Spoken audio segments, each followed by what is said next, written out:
Hare Krishna, Krishna Krishna, Hare Hare, Hare Rama, Hare Rama, Rama Rama, Hare Hare. We continue reading from Srimad Bhagavatam. We are on Canto 5, Chapter 14. We're going to read text 7. Does anyone remember what section are we at?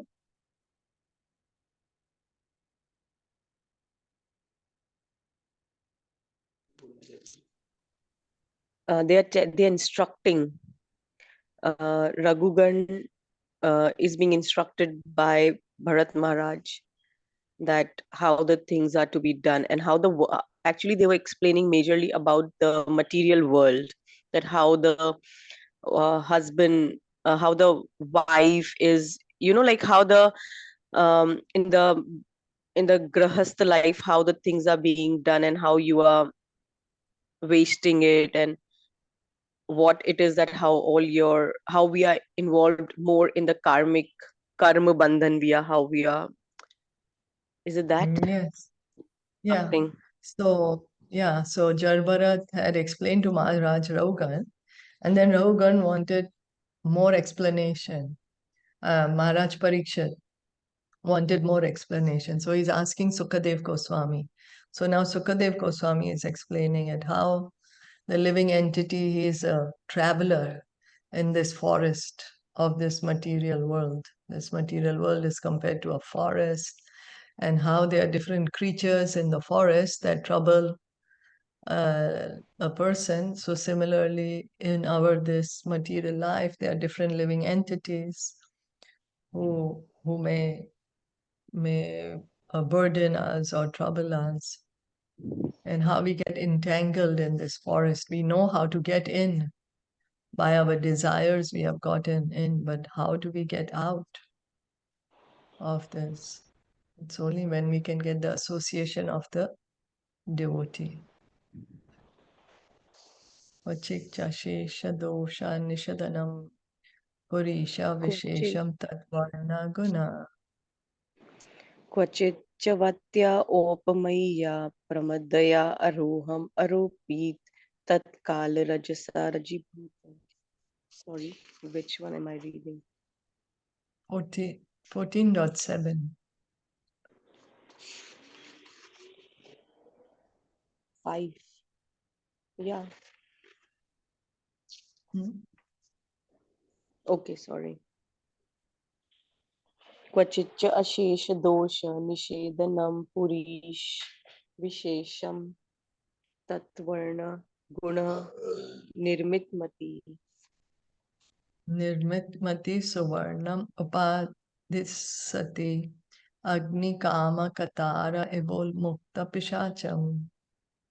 निर्मितमति स्वर्णम उपाधि सति अग्नि काम कतार इव उल्मुख पिशाचम. Translation and purport by His Divine Grace, A.C. Bhaktivedanta Swami Srila Prabhupada.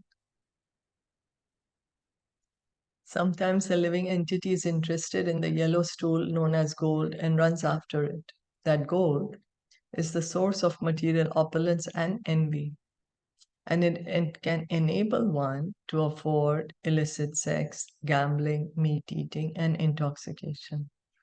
Those whose minds are overcome by the mode of passion are attracted by the color of gold, just as a man suffering from cold in the forest runs after a phosphorescent light in a marshy land, considering it to be fire. Parikshit Maharaj told Kalyog to leave his kingdom immediately and reside in 4 places: brothels, liquor shops, slaughterhouses, and gambling casinos. However, Kalyug requested him to give him only one place where these 4 places are included. And Parikshit Maharaj gave him the place where gold is stored. Gold encompasses the 4 principles of sin, and therefore, according to spiritual life, gold should be avoided as far as possible. If there is gold, there is certainly illicit sex, meat eating, gambling, and intoxication. Because people in the Western world have a great deal of gold, they are victims of these 4 sins. The color of gold is very glittering. and a materialistic person becomes very much attracted by its yellow color. However, this gold is actually a type of stool. A person with a bad liver generally passes yellow stool. The color of the stool attracts a materialistic person, just as the will-o'-the-wisp attracts one who needs heat. So before the currency was gold, 5,000 years ago, there was no paper currency as there is now. So now, of course, it's changed to paper currency. So the idea, what Sukadev Goswami is saying, wherever there's excess, more than it is needed, then it encourages one to engage in sinful activity. This is what Sukadev Goswami is telling Parikshit Maharaj. And of course, when Kali was asking for a place to stay, Parikshit Maharaj said, okay, you can stay in gold. And that's where all the sinful activities are. Brothels, and liquor shops, slaughterhouses, and what's the fourth one? Casinos. So wherever there is excess money, then one gets into bad habits. अथ कदाचिन् निवासपानीयद्रविणादि अथ कदाचित् निवासपानीय द्रविण आदि अनेकात्मोपजीवनाभिविनेश एतस्यां समसारातव्यम् इतस्तथा परिधावति. अनेक आत्म उपजीवन अभिनिवेश एतस्यां संसार अट्व्याम इत्तत् परिधावति. Sometimes the conditioned soul is absorbed in finding residential quarters or apartments and getting a supply of water and riches to maintain his body. Absorbed in acquiring a varieties of necessities, he forgets everything and perpetually runs around the forest of material existence. As originally mentioned, a poor man belonging to the mercantile community goes to the forest to get some cheap goods to bring back to the city to sell at a profit. So this is how the allegory starts. Sukadeva Goswami starts the allegory that there is a merchant, he's going to the forest, he wants to get something so that he can sell those things. He's so absorbed in the thought of maintaining body and soul together that he forgets his original relationship with Krishna and seeks only the bodily comforts. Thus, material activities are the conditioned soul's only engagement. Not knowing the aim of life, the materialist perpetually wanders in material existence, struggling to get the necessities of life. So this is our position. We have forgotten that we are spirit souls, part and parcel of Krishna. So then we engage only in material activities. Not understanding the aim of life, even though he acquires sufficient necessities, he manufactures artificial necessities and thus becomes more and more entangled. This we can see, this our modern civilization. How much more necessities we have created for ourselves. 30 years ago, there was no mobile phones. Today, we can't live without a mobile phone. We cannot imagine life without a smartphone, whereas 30 years ago, it didn't exist. So we are creating more and more of these artificial necessities, without which it gets difficult now to live. So all our time and energy is going behind these products, and we are getting more and more entangled. He creates a mental situation whereby he needs greater and greater comforts. The materialistic does not know the secret of nature's ways, as confirmed in Bhagavad Gita 3.27. Prakrite kriyamanani gune karmani sarvashah ahankara vimodatma kartaham iti manyate. The bewildered soul, spirit soul, under the influence of the three modes of material nature, thinks himself to be the doer of activities which are in actuality carried out by nature. Due to lusty desire, the living entity creates a certain mental situation whereby he wants to enjoy this material world. He thus becomes entangled, enters different bodies, and suffers in them. So Krishna is saying in Bhagavad Gita, chapter 3, text 27, that we are thinking that we are doing, we are the doers, but that is our false ego. Actually, the modes are acting on us. We are controlled by the modes, and the modes are acting. So then someone will say, oh, well, the modes are acting, so let the modes be responsible for my karma. I don't want to be responsible for my karma. But we have to understand the desire comes from us. The desire is ours, so we get implicated in the karma. Hmm?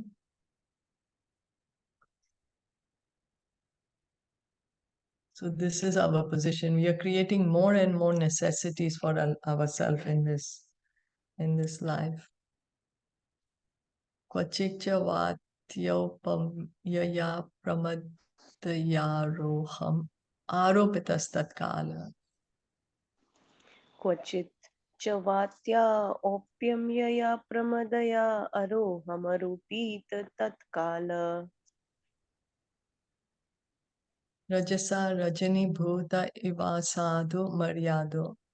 Rajasvalakshopi digdevata. रजसा रजनीभूता इव आसूदमर्याद रजवलक्षा अपि देवता Ati rajas valamati na vijanati. अतिरजः वलस्मति न विजानाति. Sometimes, as if blinded by the dust of a whirlwind, the conditioned soul sees the beauty of the opposite sex, which is called pramada. Being thus bewildered, he is raised upon the lap of a woman, and at that time his good senses are overcome by the force of passion. He thus becomes almost blind with lusty desire and disobeys the rules and regulations governing sex life. He does not know that his disobedience is witnessed by different demigods, and he enjoys illicit sex in the dead of night, not seeing the future punishment awaiting him. In Bhagavad Gita 7.11, it is said, Dharma virodo bhuteshu kamosmi bharatarshava. Sex is allowed only for the begetting of children, not for enjoyment. One can indulge in sex to beget a good child for the benefit of the family, society, and world. Otherwise, sex is against the rules and regulations of religious life. A materialistic person does not believe that everything is managed in nature, and he does not know that if one does something wrong, he is witnessed by different demigods. Like how we read in the story of Hiranyaksha and Hiranyakashipu, Diti and Kashyap Muni. The demigods were there, Lord Shiva was there. So we don't realize that the demigods are witnessing our activities. A person enjoys illicit sex, and due to his blind, lusty desire, he thinks that no one can see him. But this illicit sex is thoroughly observed by the agents of the Supreme Personality of Godhead. Therefore, the person is punished in so many ways. Presently, in Kali Yuga, there are many pregnancies due to illicit sex, and sometimes abortions ensue. These sinful activities are witnessed by the agents of the Supreme Personality of Godhead, and a man and woman who create such a situation are punished in the future by the stringent laws of material nature. Devihi esha gunamai mama maya duratyaya. Illicit sex is never excused, and those who indulge in it are punished life after life, as confirmed in Bhagavad Gita 16.20. Asurim yonim apana mudha janmani janmani mam aprapyeva kaunteya tato yanti adhamam gatim. attaining repeated birth among the species of demoniac life, such persons can never approach me. Gradually, they sink down to the most abominable type of existence. The Supreme Personality of Godhead does not allow anyone to act against the stringent laws of material nature. Therefore, illicit sex is punished life after life. Illicit sex creates pregnancies, and these unwanted pregnancies lead to abortion. Those involved become implicated in these sins, so much so that they are punished in the same way the next life. Thus, in the next life, they also enter the womb of a mother and are killed in the same way. All these things can be avoided by remaining on the transcendental platform of Krishna consciousness. In this way, one does not commit sinful activity. Illicit sex is the most prominent sin due to lusty desire. When one associates with the mode of passion, he is implicated in suffering life after life. So here, Sukadev Goswami is telling us about the dangers of illicit sex.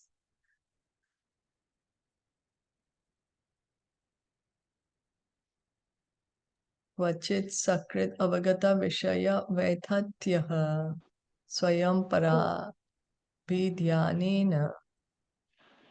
क्वचित् सकृत् अवगत विषय वेत्तथ्य स्वयं परम अभिध्यानेन Vibramshita smritis tayeva marichi toya prayam stan eva vidhavati. विभ्रंशित स्मृति तया एव मरीचितोय प्रयाण तानेव अभिधावति. The conditioned soul sometimes personally appreciates the futility of sense enjoyment in the material world, and he sometimes considers material enjoyment to be full of miseries. However, due to his strong bodily conception, his memory is destroyed, and again he runs after material enjoyment, just as an animal runs after a mirage in the desert. The main disease in material life is the bodily conception. Being baffled again and again in material activity, the conditioned soul temporarily thinks of the futility of material enjoyment, but he again tries the same thing. So, the material disease. What's the material disease? That we come, that is bodily conception, and we come back, we do the material activities, that I am the body. This is the material disease, the bodily conception that I am this body. Yeah. So we may stop material activity for some time, but because this conditioning is so strong, it's so deep, we again do these things. By the association of devotees, a person may become convinced of the material futility, but he cannot give up his engagement, although he is very eager to return home back to Godhead. Under these circumstances, the Supreme Personality of Godhead, who is situated in everyone's heart, compassionately takes away all the material possessions of such a devotee. So here Prabhupada is saying, so then one may come in contact with a devotee and then uh, he comes in contact with a devotee uh, and with the association of the devotee, he also gets a desire to go back home, back to Godhead. But because the attachment to do material activity is so much, the conditioning is so much, then Krishna, who's within the heart, he may sometimes take away all the material possessions, just so the devotee can be more dependent on him, you know. So then one may get scared that, oh, well, if I become a devotee of Krishna, he's going to take away everything of mine. So I don't want to be a devotee of Krishna. Well, Krishna sees what helps us in our Krishna consciousness. He wants us to come back home. So he sees, oh, if I take away everything from this person, is he going to become closer to me or is he going to go far, far away? If he's going to come closer, then he takes it away. But if he's going to go far away, then he doesn't. Then he gives us what is needed for us to come closer to him. Like, for example, he took away everything from the Pandavas. The Pandavas were completely dependent on him. But in the end, he gave them the entire world. Yudhishthir Maharaj became the emperor of the entire world. So, as stated in Srimad Bhagavatam 10.88.8, Yasyaham Anugrahnami Harishe Tad Dhanam Shane. Lord Krishna says that he takes everything away from the devotee whom he especially favors when that devotee is overly attached to material possessions. So, someone who is very dear to Krishna, when Krishna says, this devotee is really dear to me, but he or she is too attached, let me take away something so that they can come back to me. But we have to understand that what Krishna is taking away material possession, but he's giving us the spiritual benefits. He's giving us spiritual possessions, which are far greater, far more valuable than the material possession. When everything is taken away, the devotee feels helpless and frustrated in society, friendship, and love. He feels that his family does not care for him any longer, and he therefore completely surrenders unto the lotus feet of the Supreme Lord. So Srila Prabhupada also says for himself, that his Guru Maharaj had given him the instructions such a long time ago, but Srila Prabhupada was still continuing in family life. Gradually, Krishna took everything away from him, his business, his family, everything. And then Srila Prabhupada, he traveled all over the world to give us this knowledge of Bhagavad Gita. So this is a special favor granted by the Lord to a devotee who cannot fully surrender to the Lord due to a strong bodily conception. As explained in Caitaniya Caritamita, Madhya 22.39, Ami Vigya E Murke Vishaya Kene Diva. The Lord understands the devotee who hesitates to engage in the Lord's service, not knowing whether he should again try to revive his material life. After repeated attempts and failures, he fully surrenders to the lotus feet of the Lord. The Lord then gives him directions, and attaining happiness, he forgets all material engagement. So when he fully surrenders, then Krishna, who's in the heart, he gives the knowledge. Krishna, he says, I give the intelligence by which one can come to me, to those who are constantly devoted to serving me with love. And then when the devotee is engaged in devotional service, he experiences complete happiness, complete bliss. It's transcendental happiness. He feels completely satisfied. So he doesn't need any more material happiness, material enjoyment. Any comments? Questions?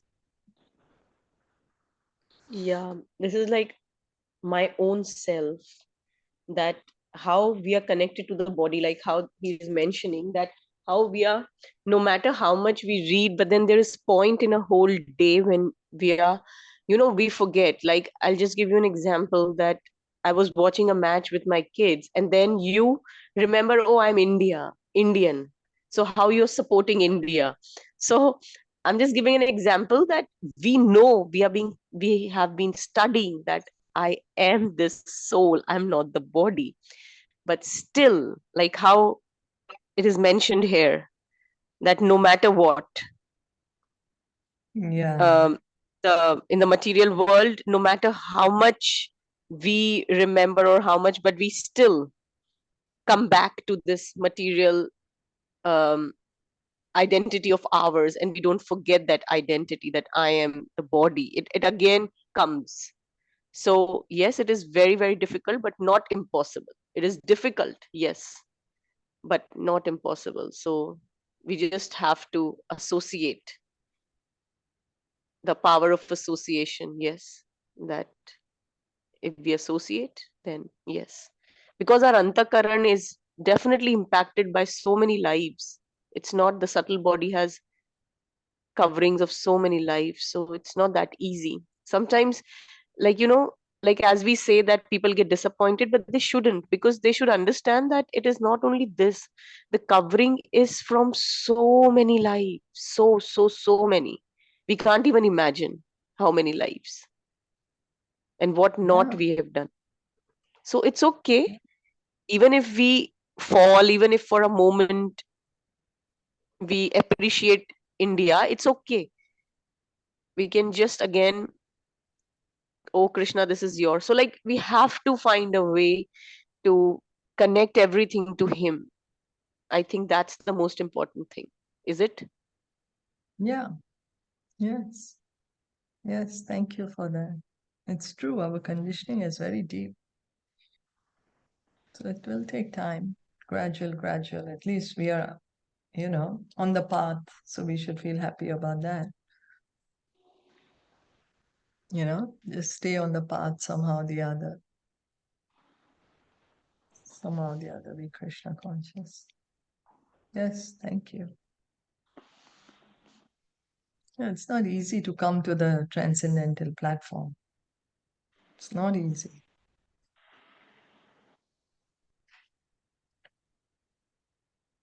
But as we are conditioned, we want the results immediately. After doing for 5 years, I want that, I should get the result. But this is not a 5 year process, because when I'm chanting, my mind is running so many places. So it's not like I'm not taking a purified name. I'm not taking the, like how we say, I'm not taking the Shuddha Naam. Yep. Yeah, yeah, The it's mind is true. running everywhere, so it's not a pure name that I'm chanting. I am chanting, it will have power, it will have impact.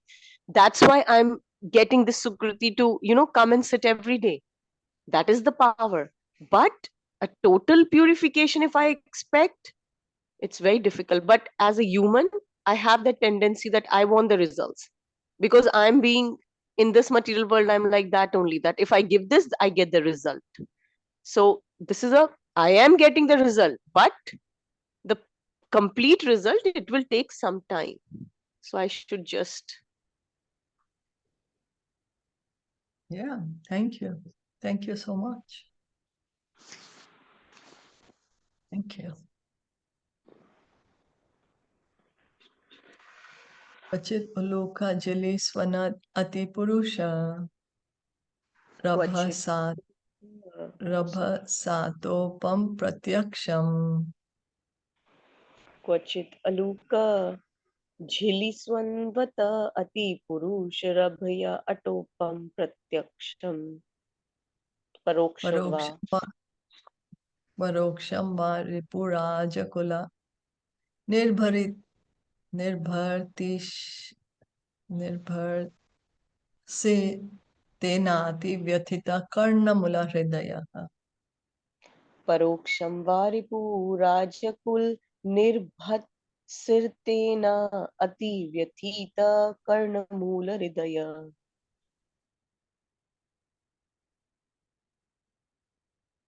Sometimes the conditioned soul is very aggrieved by the chastisement of his enemies and government servants who use harsh words against him directly or indirectly. At that time, his heart and ears become very saddened. Such chastisement may be compared to the sounds of owls and crickets. There are different types of enemies within this material world. The government chastises one due to not paying income taxes. Such criticism, direct or indirect, saddens one, and sometimes the conditioned soul tries to counteract that chastisement. Unfortunately, he cannot do anything. Yeah, like in our journey, we hear so much criticism, so much we may hear, and then that may trouble our heart, but we continue. We have to go on.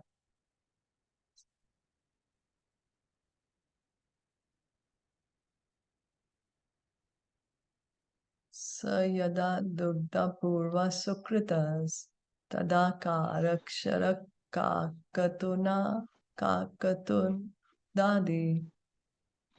स यदा दुग्धपूर्व सुकृत cars कर्काकतुंड आदि Apunya druma lata vishodapanavat ubhayartha shunya dravina. अपुण्य द्रुमलता विषय उद्पानवत उभय अर्थ शून्य द्रविणाम Jivan mritan swayam jivan mriyamana upadhavate. जीवत मृतान स्वयं जीवत म्रियमाण उपधावति. Due to his pious activities in previous lives, the conditioned soul attains material facilities in this life, but when they are finished, he takes shelter of wealth and riches, which cannot help him in this life or the next. Because of this, he approaches the living dead who possesses these things. Such people are compared to impure trees, creepers, and poisonous wells. The wealth and riches acquired through previous pious activities should not be misused for sense gratification. Enjoying them for sense gratification is like enjoying the fruits of a poisonous tree. Such activities will not help the conditioned soul in any way, neither in this life nor the next. However, if one engages his possessions in the service of the Lord, under the guidance of a proper spiritual master, he will attain happiness both in this life and the next. Unless he does so, he eats a forbidden apple and thereby loses his paradise. So, what we are trying to understand is we may get opulence in this life, and that opulence one gets is because of previous pious karma. But we have a tendency to misuse that opulence. And when we misuse that opulence, then we get sinful reactions. So then we are wasting away all the pious karma that we did. So, what we are being suggested instead is to use that opulence to further our Krishna consciousness, to become more Krishna conscious. Lord Sri Krishna therefore advises that one's possessions should be given unto him. Yat karoshi, yat ashnasi, yat juhoshi, dadasi, yat tapasyasi kaunteya, tat kurushva mad arpanam. O son of Kunti, all that you do, all that you eat, all that you offer and give away, as well as all austerities that you may perform, should be done as an offering unto me. Bhagavad Gita 9:27. So Krishna is saying to Arjuna, all that you do, all that you eat, all that you offer and give away, all austerities you perform, you do it as an offering to me. So which yoga does this come under? Is this bhakti yoga or is this karma yoga? Bhakti yoga. This becomes karma yoga. Karma yoga. Oh, because we are giving the result of all our karmas to Krishna. Okay, yes. Yeah, because we are acting as we want to act. Bhakti is when we are acting for Krishna's pleasure. Krishna. Okay. In karma yoga, we are acting however we want to act, but we are offering the result. And at least we should come to this platform. At least we should try to come to karma yoga. That, okay, I like to do this, let me do this, but I will offer the result to Krishna. Material wealth and opulence attained through previous pious activities can be fully utilized for one's benefit in this life and the next if one is Krishna conscious. One should not try to possess more than he needs for the bare necessities. If one gets more than is needed, the surplus should be fully engaged in the Lord's service. That will make the conditioned soul, the world, and Krishna happy. And this is the aim of life. So we are trying to misuse our possessions. Whatever extra possessions we have, we tend to misuse it. Whereas Krishna is saying, use it for his service so that we are making good use of it. We are going to get much more benefit by it. by engaging it in Krishna's service. When we are engaging it in our own sinful activity, we are wasting it and we are implicating ourselves in karma. But when we are using it for Krishna, we are using it to our benefit then.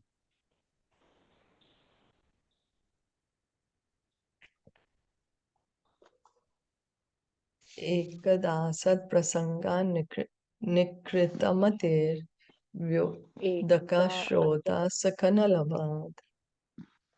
एकदा असत्प्रसंगात निकृतमति व्यदुक्श्रोत्र सकलन्वतः Ubhyatopi dukkadam pakhandam abhiyati.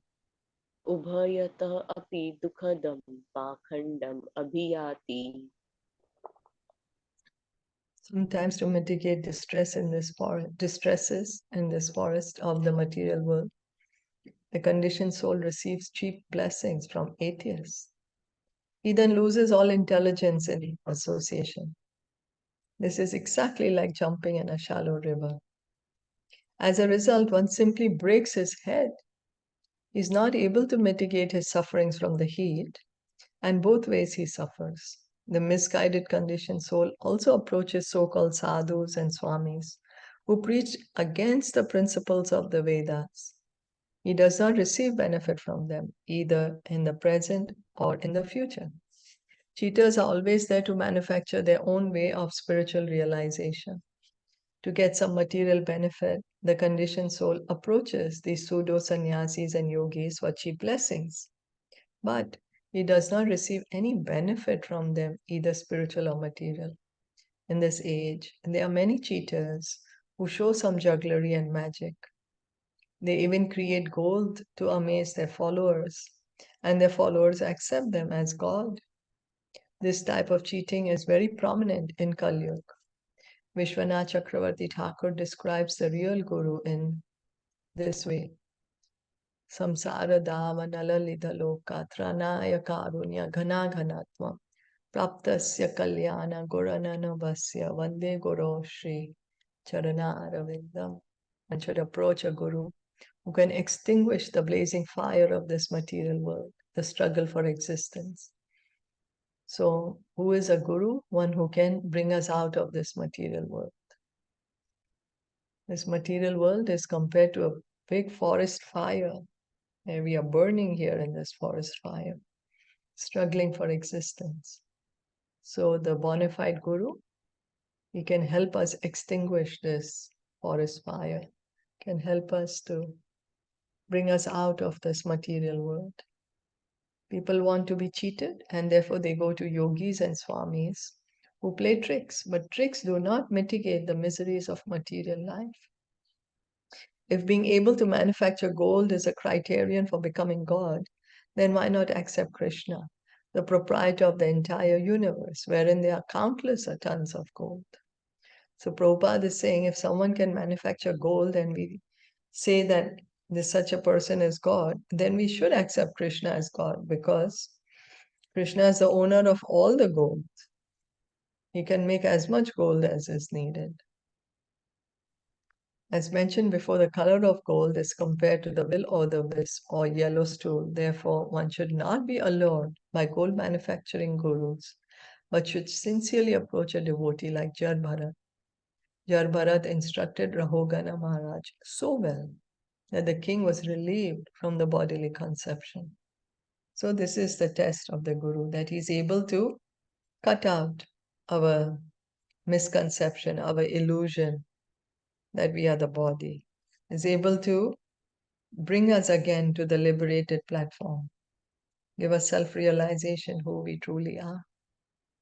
One cannot become happy by accepting a false guru. A guru should be accepted as advised in Srimad Bhagavatam, Canto 11, Chapter 3, Text 21. Tasmat gurum prapadyeta jigyasu shreya uttamam. One should approach a bona fide guru to inquire about the highest benefit of life. So for this is the reason that we need the guru, to help us understand what is the goal of human life, what is the What is it that's the highest benefit for me? Such a guru is described as follows. Shabde parecha nishnatam. Such a guru does not manufacture gold or juggle words. He is well versed in the conclusions of Vedic knowledge. Vedascha sarver aham eva vedya. He is freed from all material conception and is fully engaged in Krishna's service. If one is able to obtain the dust of the lotus feet of such a guru, his life becomes successful. Otherwise, he is baffled both in this life and in the next. So here Prabhupada is giving us some qualities of the bona fide spiritual master, who has understood the Vedas. He preaches the Vedas because he's understood, he speaks from the Vedas. And he himself is a liberated soul. He's a pure devotee of Krishna. And because he's a pure devotee of Krishna, he can give us devotion to Krishna. Because he's liberated, he can give us liberation. So,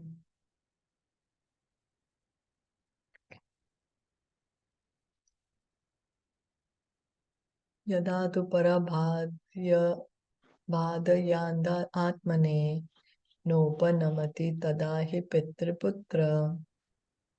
यदा तु परबाधया अंध आत्मने न उपनमति तदा हि पितृपुत्र Barishmata pitriputran va sa khalu bhakshayati.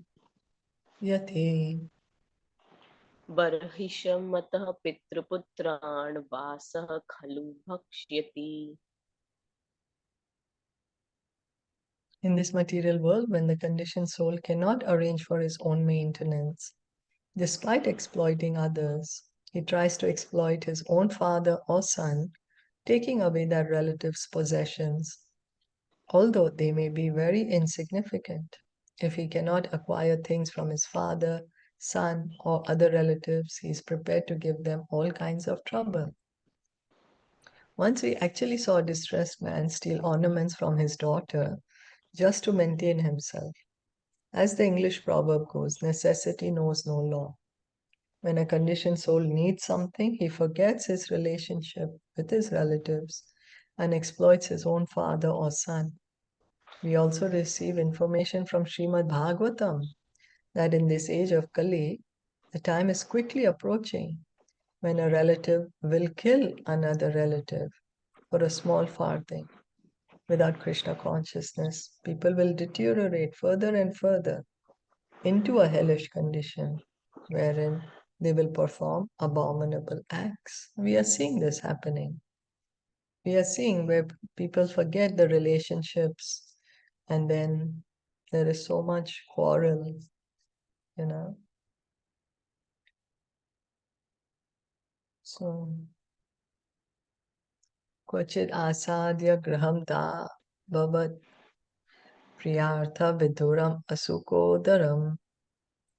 क्वचित् आसदग्रहं दाववत् प्रिय अर्थविदूरम् असुख उद्कर्म Shokagnina brisham nirvedam uppagacchati. शोक अग्निनदनमान् वृषं निर्वेदम् उपगच्छति. In this world, family life is exactly like a blazing fire in the forest. There is not the least happiness, and gradually one becomes more and more implicated in unhappiness. In household life, there is nothing favorable for perpetual happiness. Being implicated in home life, the conditioned soul is burnt by the fire of lamentation. Sometimes he condemns himself as being very unfortunate, and sometimes he claims that he suffers because he performed no pious activities in his previous life. In the Guru Vashtaka, Srila Vishwanath Chakravarti Thakur has sung Samsara Davana Lalita Loka Tranaya Karunya Gana Ganatvam. A life in this material world is exactly like a blazing forest fire. No one goes to set fire to the forest, yet the fire takes place. Similarly, everyone wants to be happy in the material world, but the miserable conditions of material life simply increase. Yeah, nobody wants to suffer here, but suffering comes. Everyone wants to be happy. No one wants misery, but misery just comes. That's the law of the material world. Sometimes a person caught in the blazing fire of material existence condemns himself. But due to his bodily conception, he cannot get out of the entanglement. And thus he suffers more and more. So this is our position of the conditioned soul in the material world. And so the only solution we have is hearing and chanting, worshipping Krishna, becoming his devotee. That helps to elevate the miseries. What gives one happiness, bliss. Susukham kartum avyayam, Krishna says. Devotional service is joyfully performed. In the material world, there are so many reasons to suffer, but one engages in devotional service and one's heart becomes joyful. Any questions, comments?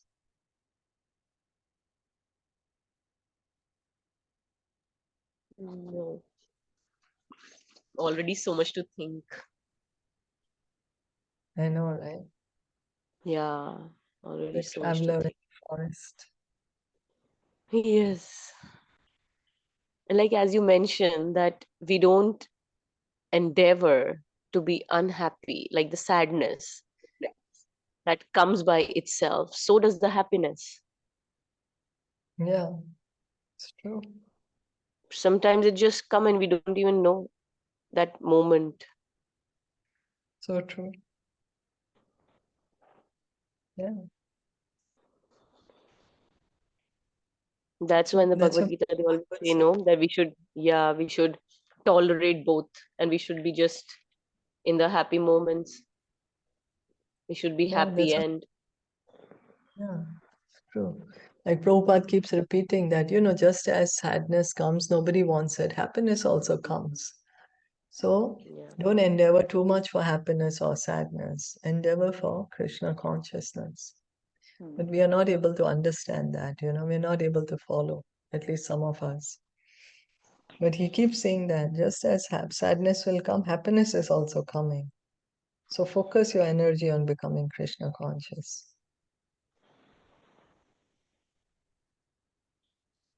Mm. But as I said, some of us are not able to understand this, not able to follow what he's saying. Well, I'm speaking about myself. Yeah, Srila even Prabhupada, me. Gaur Bhakta Vrinda Ki Jai. Jai. Sorry, you were wanting to say something? Yeah, I was just saying that Bhavna ji is back and her mother is okay, not very well. She cannot recognize, but at least she is home. So yes. Oh, okay. Thank you. Thank you. At least, Yeah. yeah, I'm happy to hear she's better. Yeah. It's- So Thank you so much. Srila Prabhupada Ki Hare Jai. Hare Krishna.